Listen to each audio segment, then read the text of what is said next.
Welcome to the Italian Wine Podcast. I'm Cynthia Chaplin, and this is Voices. Every Wednesday, I will be sharing conversations with international wine industry professionals, discussing issues in diversity, equity, and inclusion through their personal experiences working in the field of wine. If you enjoy the show, please subscribe and rate our show wherever you get your pods. Okay, welcome to Voices, everyone. I'm Cynthia Chaplin, and today I'm speaking to Remy Drabkin, the owner and winemaker of Remy Wines in Oregon, where she's also the council president of her hometown in McMinnville and the director of the Oregon Wine Board. So this is a conversation I've been longing to have. Thank you for joining us, Remy. I'm really excited to chat with you today. I'm very excited to chat with you too. And I actually completed my service with the Oregon Wine Board 2 days ago. Oh, wow. Have you left them completely? But for the time being, yes. Well, I think you've been there for a while now, so new eyes are always a good thing, but I suspect you've got something in your pipeline that's going to be taking up your time. I'm going to endeavor to build a winery before harvest next year, build a physical winery. I've been leasing space for the last 15 years, and so I have an old barn on my vineyard that it's always been the dream has always been to convert it into a winery, and I'm now going to do that. So it's already taking a lot of time. Wow, that sounds so exciting. How many square feet have you got? It's a 5,000 square foot ag barn, but it's very rudimentary. You know, we store our tractors and picking bins and things of that nature in there. So there's no floors, there's no electricity or water or anything. So it's a pretty big project, but we're doing a lot of really amazing things with it. One thing is that we're going to be the first winery build that we know of in the world that will be, our concrete will be carbon neutral, and not because we're offsetting by purchasing carbon credits, but because we'll be mixing in fly ash and other byproducts to actually encapsulate as much carbon to offset the carbon footprint in reality of using concrete. We're doing a lot of other forward-thinking things with this winery. One thing we're going to be doing is having a restroom that's accessible from the outside and the inside, and it will be one restroom for all genders. All of the stalls will be ADA accessible, and it won't actually be able to be locked from the outside, which is very intentional so that there can never be an instance when our vineyard crews show up to work in the morning and they're accidentally locked out of the bathroom. So we're really trying to have a focus on worker safety and be very smart in our design and bring an extra level of focus to equity in how we construct the winery. I'm so impressed. I love the sustainable and the equity, both rolled into one in one place. And it's kind of cool to have a blank canvas of an old building that you can really create something that's going to be unique and functional and add a lot of value to your community, I'm sure. I hope so. It will. Yeah. Well, it sounds amazing. I'm going to have to come to Oregon and see it when it's finished. Please do. I'm on a tight timeline, so plan your trip for August next year, and I'll be moving in. Excellent. I'll come and see you cut the ribbon. I'll put it in the diary. Well, I'm going to dig into your background now that we've discussed your future. Kind of the wrong way around for an interview, but every single thing that I have ever read about you starts off the same way, that you wanted to be a winemaker from the age of 8, which is kind of not the average 8-year-old sort of aspiration. So nobody ever seems to ask you how you knew this. I mean, how did this happen? How did an 8-year-old say, yeah, cool, I'm going to be a winemaker? So my parents' friends when I was growing up were the people that are now referred to as the Oregon wine industry pioneers. So the Oregon wine industry was very nascent and very small. There were a handful of families here that were making wine. The Ponzis, the Letts, the Eraths, and a few others, but it was a very small industry.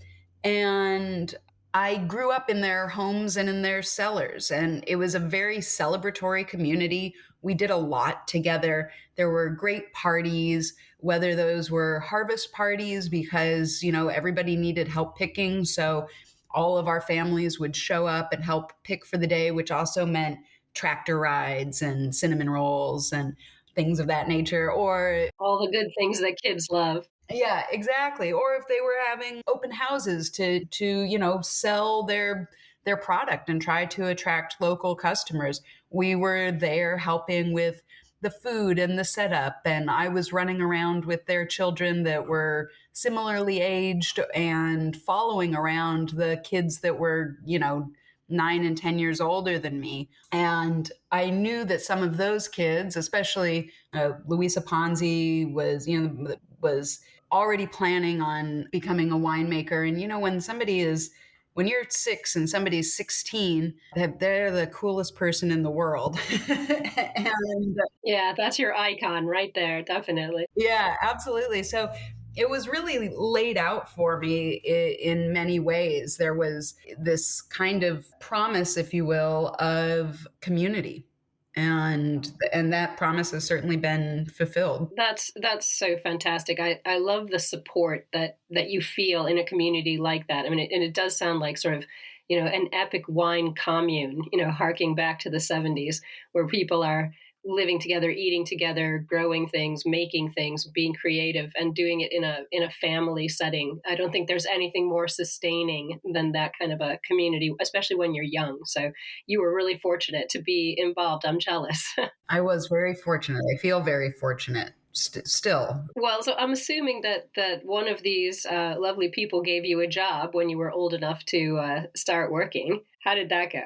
Well, I had, already been helping, if you will, in the cellars for years at that point. But when I was legal to work, I applied for a job, and I was given a harvest intern position in 1995 at Ponzi Vineyards, and I immediately loved it. And right following that, my mother was so supportive. She would, pick me up from school, drive me to the winery, pick me up late at night, drive me home, drive me out there on weekends. And she was wonderfully supportive. And then after a time at Ponzi, I applied for a job at Erath, where Rob Stewart was the winemaker at the time. He and his wife then started R. Stewart and Company in McMinnville. But I worked for Rob for 3 years at Erath, and my just knowledge base expanded tremendously, right? From simple winemaking process to starting to really understand equipment and all lots of different things about running a business. I was running the bottling line by the time I was 16 years old, and whether that meant making sure that we didn't run out of labels or that people were back in time from break to keep us on a schedule, I started to get this more holistic view of running a business. And he also started to mentor me in the lab. And my life kind of went on like that. I had great mentors, including a number of other notable winemakers who put a lot of faith and energy into me and really worked on my professional development, my winemaking development, and so I worked in wine for really my entire life, and then was also challenged by one of my mentors who gave me a small amount of juice as we were pressing, and said, I'm going to make this tank of wine, and here's 5 gallons, and you're on your own, and see how you do. And that was it was such a great challenge, right? Because I was being asked to not follow out somebody else's instructions, but to do it myself. And, in America, it's not so common for people to make wine at home. No, not at all, definitely. When I grew up in Ohio, and there was no wine making at home at all. No, unfortunately. In fact, there was no wine in Ohio back in the day. Right. There is now. All 50 states amazingly produce some wine. But but that challenge was great because it was very empowering. I've since often encouraged people to make wine at home. I think everybody should make wine at home. I think it's a beautiful practice, a beautiful cultural practice. It's wonderful to get to enjoy things that you've made yourself. And then also I think it creates appreciation for those of us that do it professionally. Absolutely, absolutely. I have had a go at making wine myself at home. I have one grapevine in my garden. I'm a big gardener, and it is not an easy process. And there's so many things that can go wrong. And it sounds like you had, that wonderful gift of a great deal of hands-on experience from such an early age, in an environment where you felt comfortable, and people looked after you and encouraged you and challenged you. I don't think that could ever be replaced. That is a real gift. My next question is, what on earth made you decide to go to Europe when you had this wonderful stuff going on at home in Oregon? Oh, well, I mean, who knows? I was so, I was so anxious to get out of Oregon. Every kid wants to get away from home. Oh, believe me, yeah, Ohio. I couldn't wait to shake the dust off my shoes. I was just the same. Yeah, exactly. So I mean, I was itching to,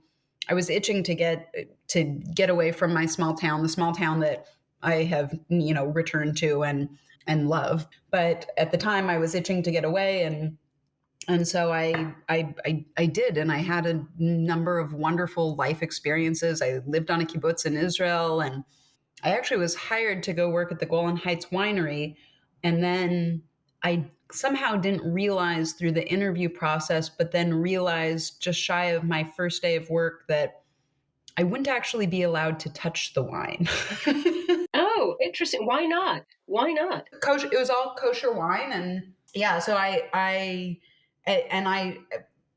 all the gender dynamics and just so many things. So I actually didn't. I'm sure their practices are different now, but I ended up not going to work for them and left Israel and applied to the Lycée Viticole de Beaune and moved to Burgundy and was able to study there for a semester, which was fantastic. And then so on and so forth. Go about learning how to make wine. Well, I'm so interested in the experience with Golan Heights because, of course, now wines from Israel and Lebanon are going up and up in the world in recognition and value and quantity, and really really doing well. And I'm fascinated to understand the process. So women weren't allowed to touch the wine when you were there. That was part of the kosher aspect of it. I don't want to dive too deep into it because I was so young and it was so long ago and my memory is foggy. So I don't want to be, I'm not, I don't want to come across as though I'm saying anything bad about that winery because it was just kind of, I didn't spend a lot of time investigating, I was 17, I just moved on. Yeah. Well, it's these sorts of things are so informative and so interesting because I think so often people just take for granted that other people's cultures in wine are more or less similar to their own.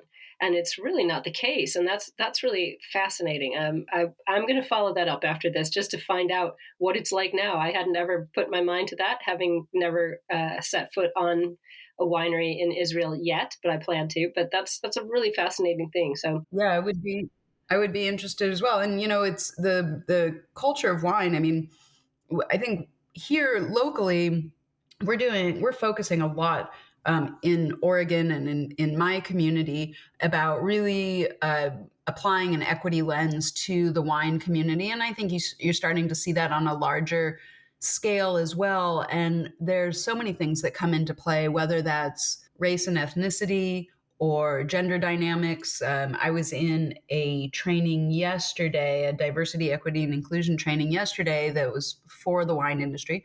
And there were people all along the western seaboard of the United States attending this particular training.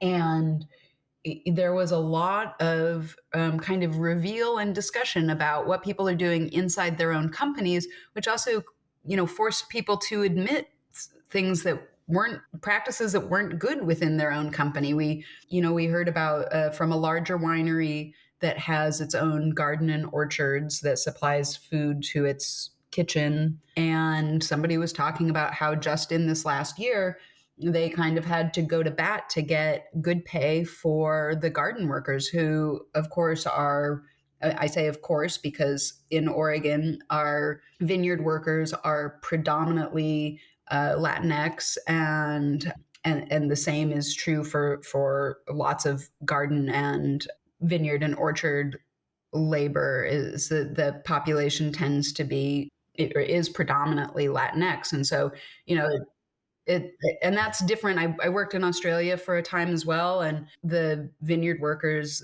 there at the time were primarily Cambodian. So you have dynamics that repeat throughout the wine industry, but they're certainly not the same everywhere. And the culture in France when I was there, and there as a very young woman, was very regressive, quite frankly. I mean, there were still cellars that wouldn't allow women in. And simultaneously, you had, Veronique Drouin, who's leading one of the largest wineries in the world. It's shocking to think that, this sort of thing was just going on only 30 years ago. That's, it's very recent. I think people tend to forget that, this has been a practice that has followed us into the 21st century in a way that is, really unacceptable. And it's great to hear that there's that much training going on the west coast of the States, especially after all of the Court of Master Sommelier debacle and things. It's important that these conversations are being had. And as you said, being had in an open and honest way. Yeah, it's very important. That's the only way we can really effectively change systems of discrimination and oppression is by talking about them and not saying, oh, this is kind of terrible, or shooing it away, but saying, no, this happens in all industries. And so how are we going to correct it and start focusing on equity? Absolutely. It's still a conversation that's very difficult to have here in Italy.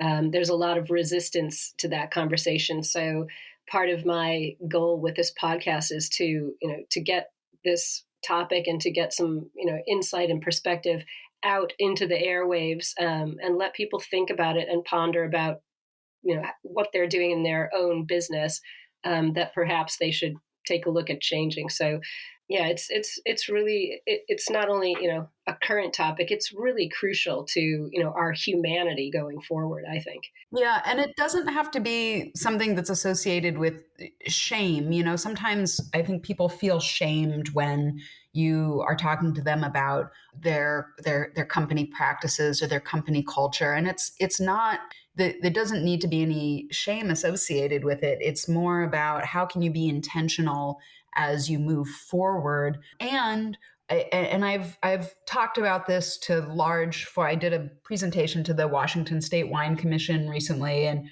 all about diversity in the wine industry and racism in the wine industry.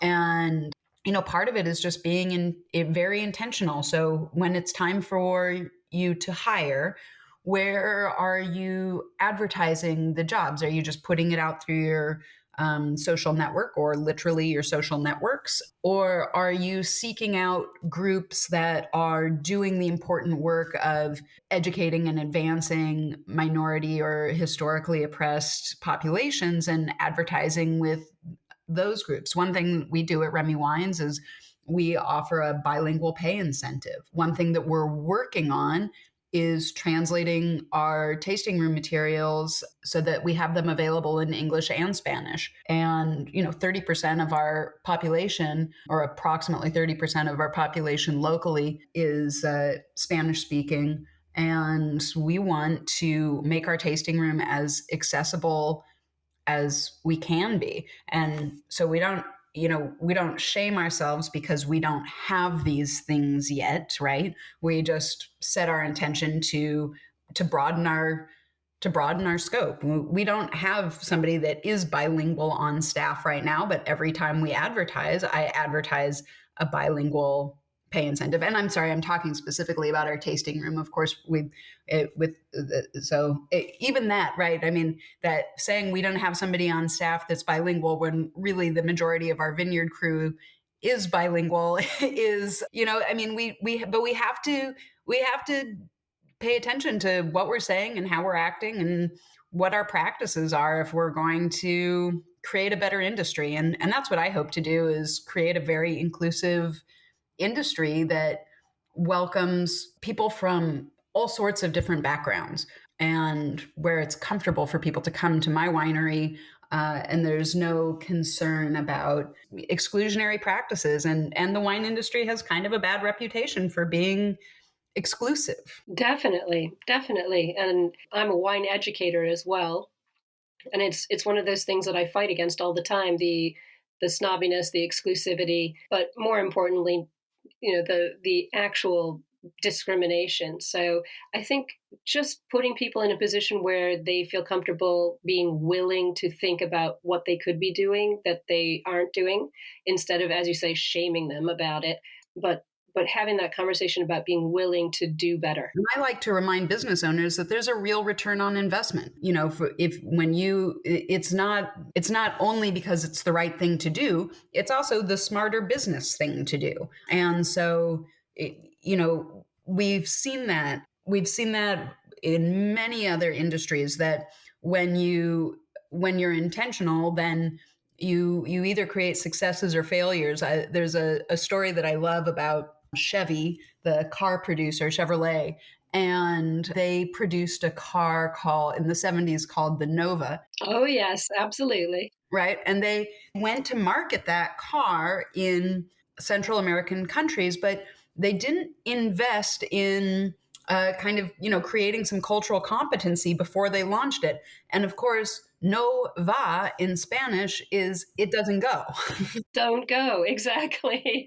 So, it was a complete failure, right? But we can see it in these positive ways as well, where let's say you had somebody on staff in your tasting room that was fluent in ASL or Japanese or Spanish or any other language. You could offer that employee, you could compensate them for that skill, and then you could offer tours, vineyard tours or winery tours in Russian or Japanese or for the deaf community. And that would be very unique, and it has great value, and it's good for community, but it's good for your company. And I think that's something that old world wineries have been doing for ages, because they had to make their wineries accessible to people who speak English. And even still in Italy, not a lot of wineries have English on their website. I lived in Spain for a while, and France, and it wasn't until,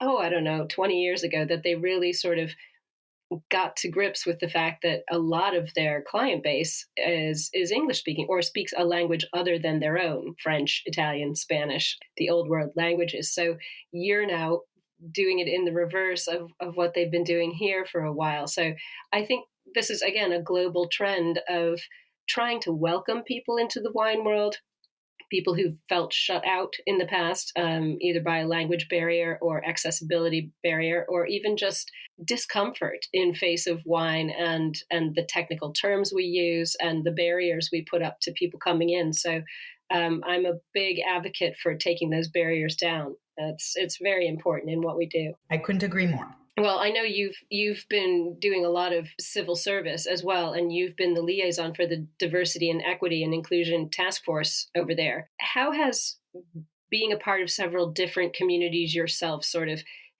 informed and helped you or hindered you in your wine work and your civil service work? I mean, you've talked about feeling like a minority at different times, and that it's actually been a positive for you. I think a lot of people find themselves in that position and can't find the positivity. I'm just wondering how you did, because clearly, you went on to start your own winery in 2006. I love it that you named it after yourself. I think that's excellent. But you're you're out there in the community being active and encouraging people. I think a lot of our listeners would love to hear how you found the strength to do that and the things that you managed to overcome on the way. Well, I will tell you, generally a very positive person. I try very hard to find the good things in life, and I'm an out queer person, and for the first many years of business, I actually hid that, and I hid it intensely because I was only in business. I mean, not at home or with my family or friends, but intensely in business. I really did hide it. I was very concerned about how that would reverberate back onto my business and hinder sales. And as I made that change to being out in business a number of years ago, both things happened. One, I had people that were so grateful and happy to have somebody be out and an out leader, and so it attracted business. And I've gotten a lot of hate mail, and it still is a regular occurrence that somebody sends me a nasty email telling me, why don't I just focus on wine and leave social justice in its place or something like that. But I can't. I was raised in a rural town. I'm Jewish. I'm queer. I can't, I am these things. So I have to be able to stand up for myself. And I've been in civil service for over 10 years now. Started as on the planning commission for my town, which was an appointed position, and then I've was elected to the city council. I've been elected twice, and then, as you mentioned at the beginning, I was elected to the council presidency, which is kind of like the assistant mayor or the person that takes over as mayor if something were to happen to the mayor. So I've moved through this leadership role, and I've done it very openly. I also started a nonprofit called Wine Country Pride, and I think I'm able to continue to do these things because by being open and honest with the community about myself and my identity, I've attracted customers and friends that are good allies and good support. And when I am depleted, when I get an email admonishing me for being openly gay, I share that with my small network, and they respond, how are you? I mean, it's hard when people attack you personally, and when you put yourself in a leadership position, you get attacked, and you get attacked quite publicly. I think sometimes people forget that we're still, those of us that are stepping up to lead, we're still human, right? It still hurts. It's so true. It's so true. I think people, and COVID didn't help this when we weren't able to be together for the better part of 2 years.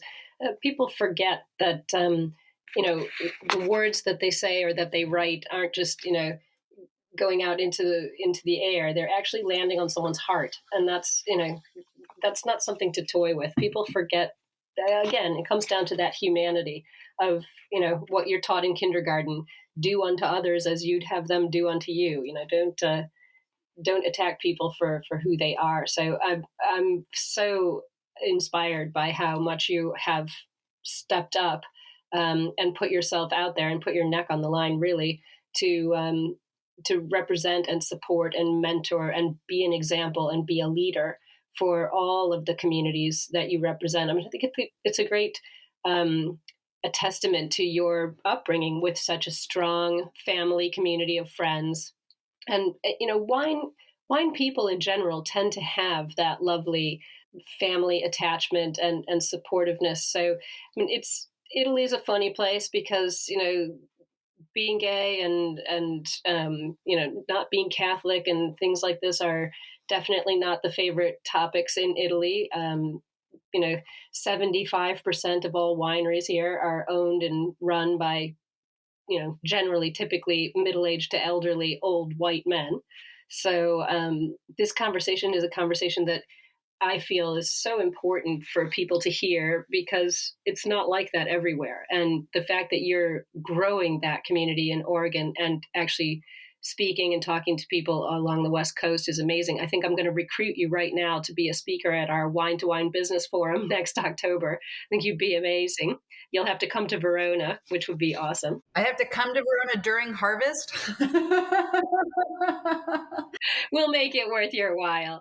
Well, you just played right into my hands because I know that you grow a lot of Italian grapes, and I was wondering how you picked them.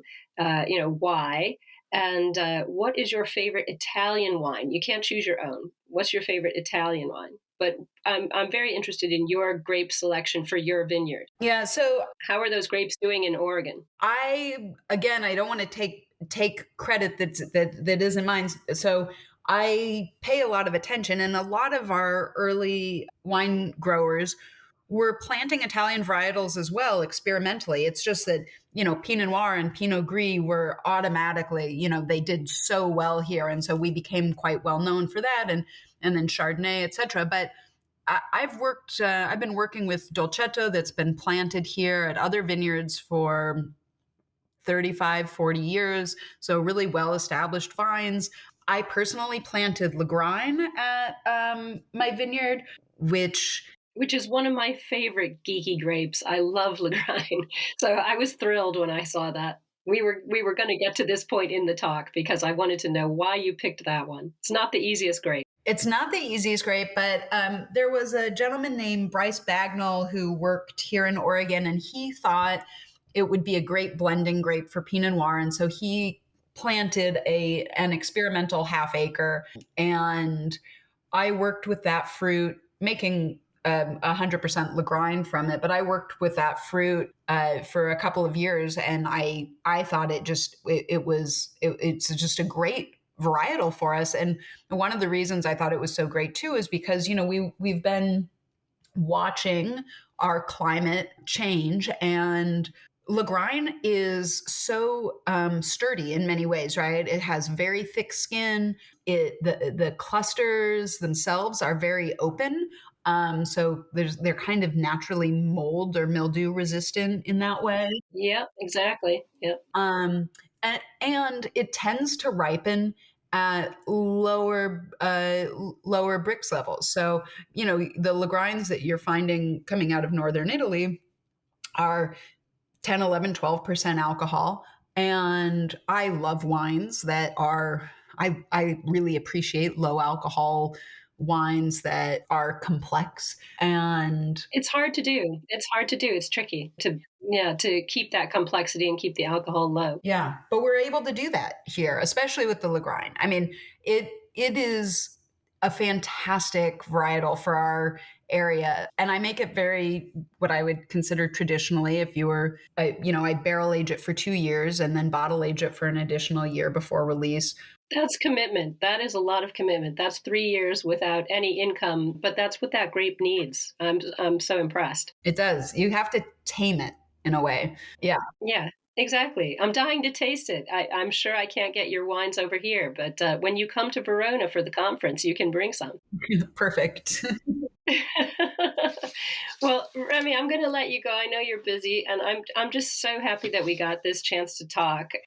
We've gone into some areas that I just think are important for our listeners. They're definitely important to me, and I know that you are a champion of so many things. Thank you so much for giving me your time today. I really appreciate it, and I would really love to meet you in person. So we'll have to make that happen. Okay, I look forward to it.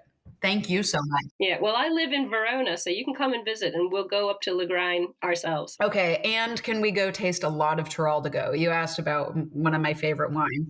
Absolutely. Foradori is about 2 hours from my house. We're on a road trip. Oh, perfect. Elisabetta is, I think, a amazing leader in the Italian wine industry. I love her wines, and I love how she makes them, and everything from the label to what's in the bottle. I think she's fantastic. So that I would love to. I've been there before, and I would love to go back. Lots of wine in amphora. So she is one of my wine heroes. So I'm ready. I will be ready with my suitcase. We are off.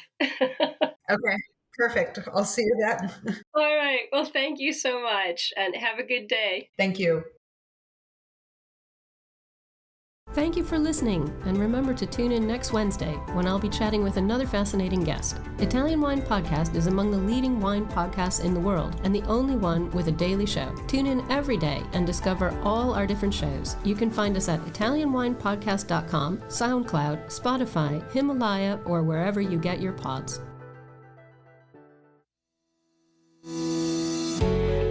Hi guys, I'm Joy Livingston and I am the producer of the Italian Wine Podcast. Thank you for listening. We are the only wine podcast that has been doing a daily show since the pandemic began. This is a labor of love and we are committed to bringing you free content every day. Of course, this takes time and effort, not to mention the cost of equipment, production, and editing. We would be grateful for your donations, suggestions, requests, and ideas. For more information on how to get in touch, go to ItalianWinePodcast.com.